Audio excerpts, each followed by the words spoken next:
ఆరాధనకు సహాయకరంగా దేవుని గ్రంథమైన బైబిల్ నుంచి దినవృత్తాంతములు 2వ గ్రంథము దినవృత్తాంతములు 2వ గ్రంథం 5వ అధ్యాయము 13వ వచనము చదువుకుందాం. 5వ అధ్యాయము 13వ వచనం. వారితో కూడా బూరలు ఊది యాజకులు 120 మంది నిలిచిరి.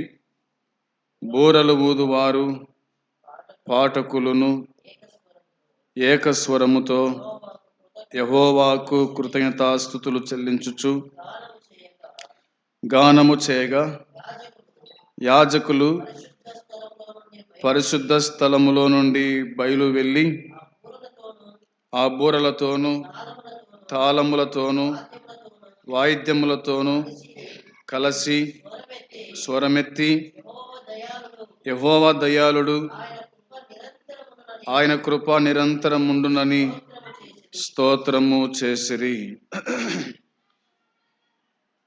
ఆరాధనకు సహాయకరంగా దినవృత్తాంతములు 2వ గ్రంథం 5వ అధ్యాయము 13వ వచనాన్ని మనము చదివి ఉన్నాం. ఇక్కడ ఆరాధనకు సంబంధించిన సంగతులు వ్రాయబడ్డాయి.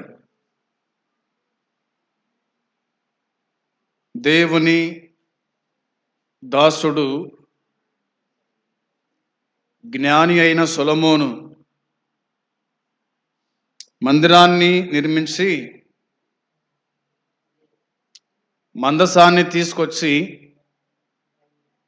ప్రతిష్ఠించుట గురించి ఈ అధ్యాయం మనకు తెలియజేస్తుంది. మందిరాన్ని ప్రతిష్ఠించుట, మందసాన్ని తీసుకొని వచ్చి మందిరములో ఉంచుట. దేవుని యొక్క మందసం మొయ్యడానికి యాజకులను దేవుడు ఏర్పాటు చేసుకున్నాడు, లేవీలను ఏర్పాటు చేసుకున్నాడు. యాజకులైన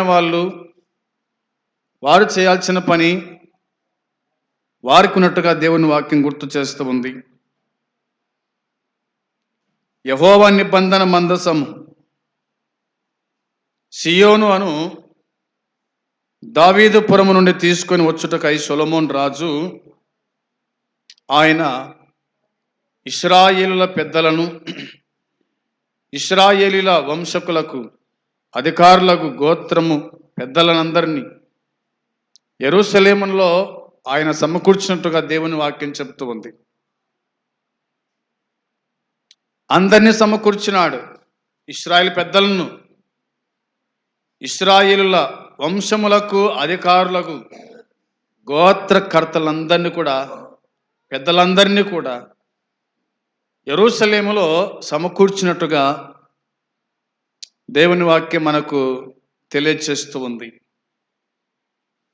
అది ఎప్పుడు అంటే బైబిల్ చెప్తున్న మాట 3వ వచనంలో 7వ నెలను పండుగ జరుగు కాలమున ఇశ్రాయేలు అందరూ రాజునొద్దకు వచ్చిరి అన్నమాట కనిపిస్తుంది. 7వ నెల పండగ జరుగు కాలమున మందిర ప్రతిష్ఠ అనగానే ఒక పండగలాగా వాళ్ళు జరుపుకున్నారు. అది కూడా వారం రోజులు 7వ దినము 7వ నెల అనే మాట కనిపిస్తుంది. 7వ దినము 7వ నెల వాళ్ళు పండగ జరుపుకొండ్రి, వాళ్ళు కూడి వచ్చిరి అని దేవుని వాక్యం తెలియజేస్తూ ఉంది. ఇశ్రాయేళ్ల పెద్దలందరూ వచ్చి లేవీలు మందసమును ఎత్తుకొనిరి అనే మాట ఉంది. మందసాన్ని ఎత్తుకునే వాళ్ళు, మందసాన్ని మోసేటువంటి వాళ్ళు అనే మాట ఉంది. ఆ మందసము గురించి రాయబడిన మాట ఏమిటంటే,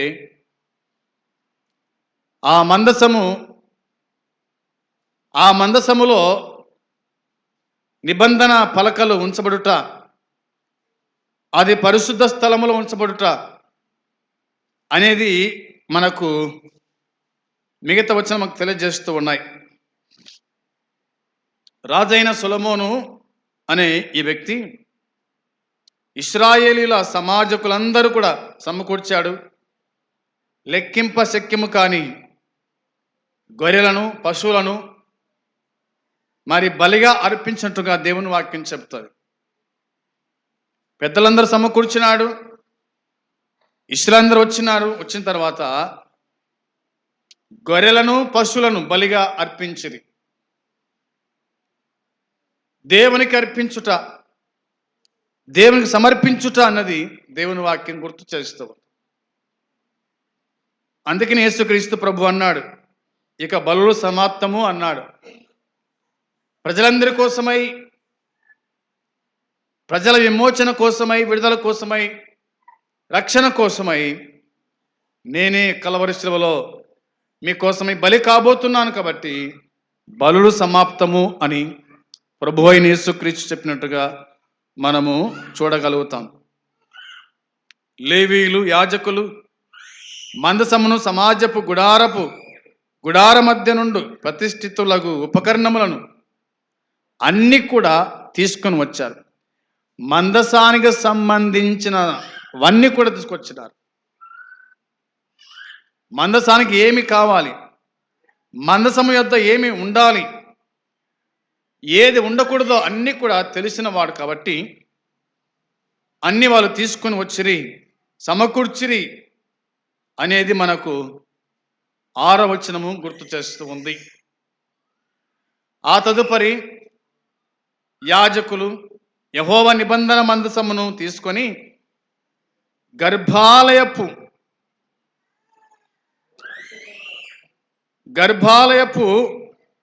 అతి పరిశుద్ధ స్థలమందు కేరూబుల రెక్కల కింద దాన్ని ఉంచిరి అన్నమాట.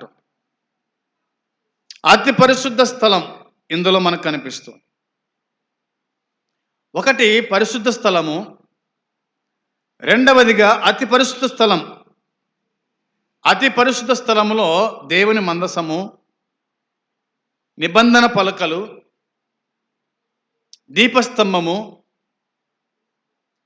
చిగురించిన అహరోను కర్ర, సముఖపు రొట్టెల బల్ల, ఇవన్నీ కూడా అతి పరిశుద్ధ స్థలములో ఉంచబడ్డాయి అన్నది మనకు నిర్గమకాండంలో, లేవియ కాండంలో మనం చూడగలుగుతాం. కాబట్టి యెహోవా నిబంధన మందసము తీసుకొచ్చారు యాజకులు. గర్భాలయమగు అతి పరిశుద్ధ స్థలమందు కేరూబుల రెక్కల క్రింద దానిని ఉంచిరి. కేరూబుల రెక్కల కింద దాన్ని ఉంచిరి. దేవుని మందసం ఎక్కడుందో మనకు అర్థమవుతుంది. కేరూబులు అనే మాట కనిపిస్తుంది. కేరూబులు దేవుని మందసం కుడివైపున, ఎడమ వైపున వారుండి వాటి రెక్కలతో ఆ మందసాన్ని కప్పడము అనేది దేవుని వాక్యంలో మనమే చూడగలుగుతాం. ఆ మాట చూడండి, 8వ చరణంలో ఆ మాట రాయబడింది కదా, మందసముండు స్థలమునకు ముందుగా కేరూబులు తన 2 రెక్కలను చాచుకొని మందసమును, దాని దండెలను కమ్మెను. వాటి కొనలు గర్భాలయం ఎదుట కనబడినంత పొడవుగా ఆ దండలుంచబడెను గాని అవి బయటికి కనబడలేదు. నేటి వరకు అవి అచ్చటనే ఉన్నవి అని ఈ 2 వచనాలు మనకు జ్ఞాపకం తీసుకొని వస్తాయి. మందసముండు స్థలము, కేరూబులు అన్నమాట, 2 రెక్కలు అన్నమాట కనిపిస్తుంది. కాబట్టి వాటి కొనలు గర్భాలయం ఎదుట కనబడినంత పొడవుగా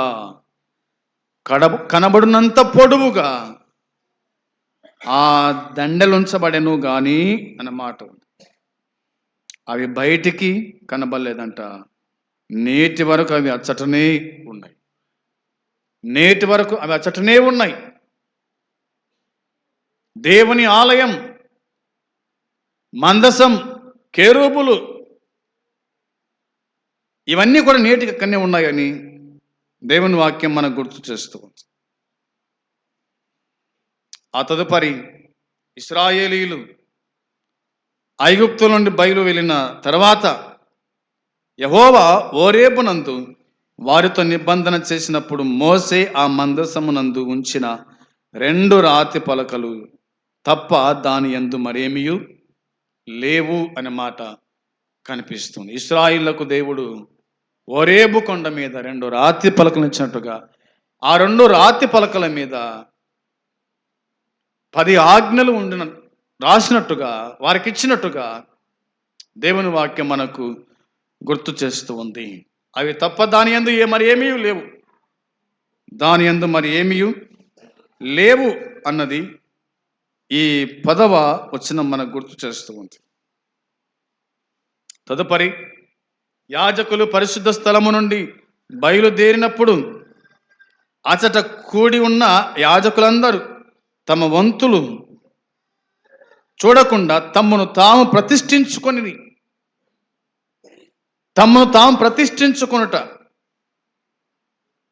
తమను తాము సమర్పించుకొనుట, తమను తాము సాగిలపడుట, తమను తాము దేవుని సన్నిధిలో ఆరాధించుట అన్నది ఈ వచనం మనకు జ్ఞాపకం చేస్తుంది. ప్రతిష్ఠించుకొనుట, ప్రతిష్ఠింపబడిన వాళ్ళు యాజకులు, ప్రతిష్ఠింపబడిన వారు లేవీయులు, ప్రతిష్ఠింపబడిన వారు దేవుని పిల్లలు, ఆయన ఏర్పాటు చేసుకున్న వారు అన్నమాట గ్రంథం మనకు గుర్తు చేస్తూ ఉంది. ఆ హేతువు చేతని